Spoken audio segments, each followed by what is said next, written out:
সহজে জাপানি ভাষা। চলুন শুরু করা যাক। タム、綺麗なお花だね。ユウキさんに渡すつもりです。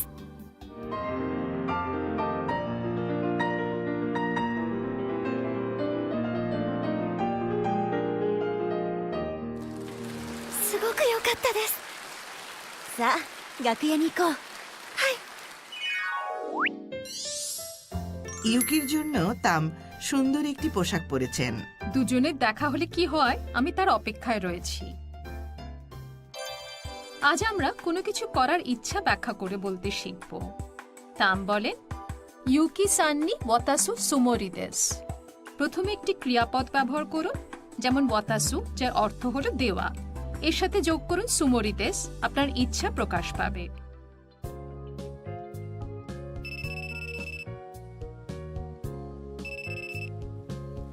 もしもし、シミです。木崎さん、週末は何か予定ありますか？土曜日に埼玉に行くつもりです。何しに行くんですか？川越を観光するつもりです。いいですね。お昼は美味しいうなぎを食べるつもりです。あ、一緒に行きませんか？いいですね。行きましょう。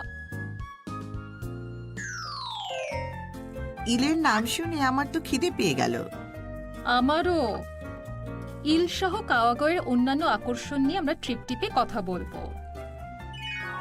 তবে আগে উচ্চারণ অনুশীলন করা যাক। ইউকি সান্নি ওয়াতাসু সুমোরি দেস। ইউকি সান্নি ওয়াতাসু সুমোরি দেস। ট্রিপটিপ। টোকিও থেকে ট্রেনে করে কাওয়াগয়ে পৌঁছাতে 1 ঘন্টা লাগে। এটি সাইতামার জনপ্রিয় এক পর্যটন কেন্দ্র। রাস্তাগুলো দেখতে বেশ পুরানো ধাঁচের। এগুলো এদো যুগকে স্মরণ করিয়ে দেয়, যখন সামন্ততান্ত্রিক এক শহর হিসেবে কাওয়াগয়ে সমৃদ্ধি লাভ করেছিল। এখানকার জনপ্রিয় খাবারগুলোর মধ্যে অন্যতম হল ইল। অনেক দোকানে এটি বিক্রি করা হয়। নোনতা মিষ্টি স্বাদের এক সস দিয়ে মাছটিকে গ্রিল করার পর ভাতের উপর তা পরিবেশন করা হয়। すごい柔らかい。